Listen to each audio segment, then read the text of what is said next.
I have a question. Yes.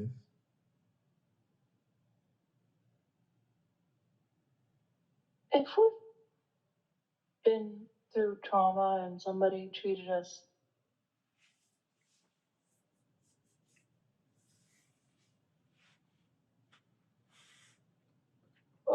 well beyond horribly, like they wanted me to not be on the face of the earth anymore and did everything they could to achieve that for many, many years. Do we ever treat ourselves then the same way if that's happened to us for a very, very long time?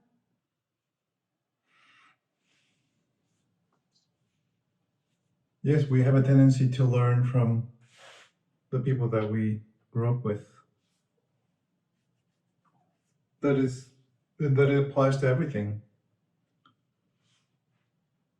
But I knew it was wrong. Like, why would I? We simply, here we just need to, we learn to, we break it down into its component parts. What does adversity really mean? It doesn't mean she did this or did that, or he or she said that, or made me feel this way. That is like a high level understanding.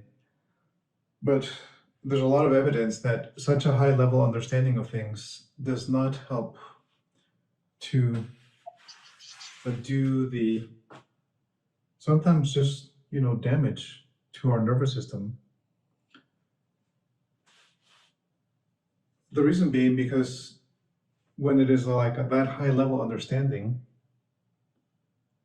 we end up feeling like victims, and like there is an imbalance, there's an injustice, which in the societal level is correct, at the family level it is correct, at the individual level of the person it is correct.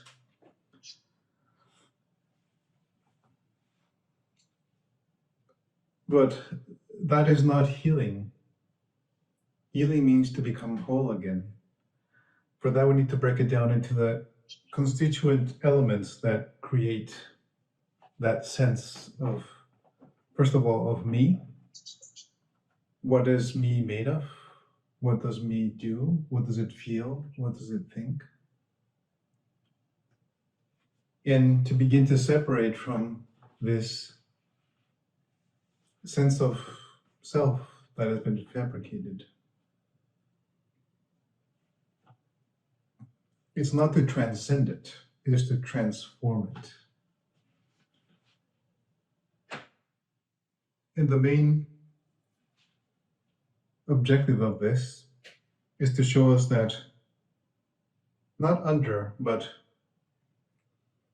in spite of or independent from any injury or insult that we have suffered, our original self remains untouched.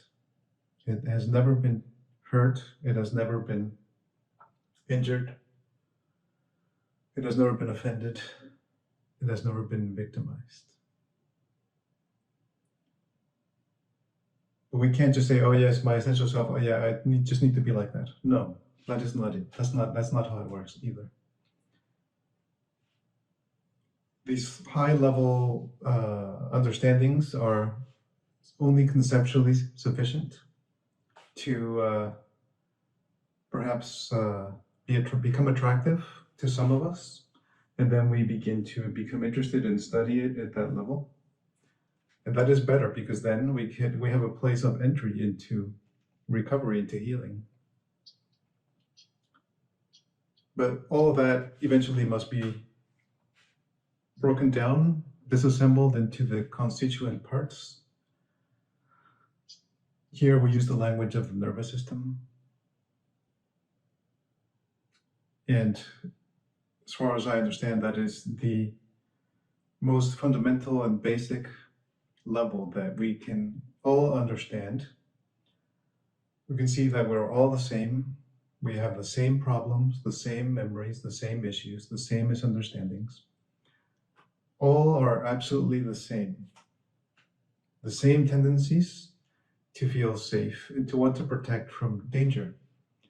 Except danger in our life, for most of us, does not exist. The threat is imaginary.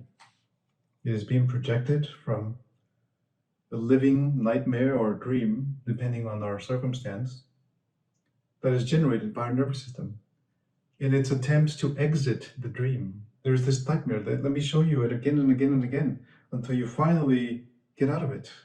It's going to keep repeating.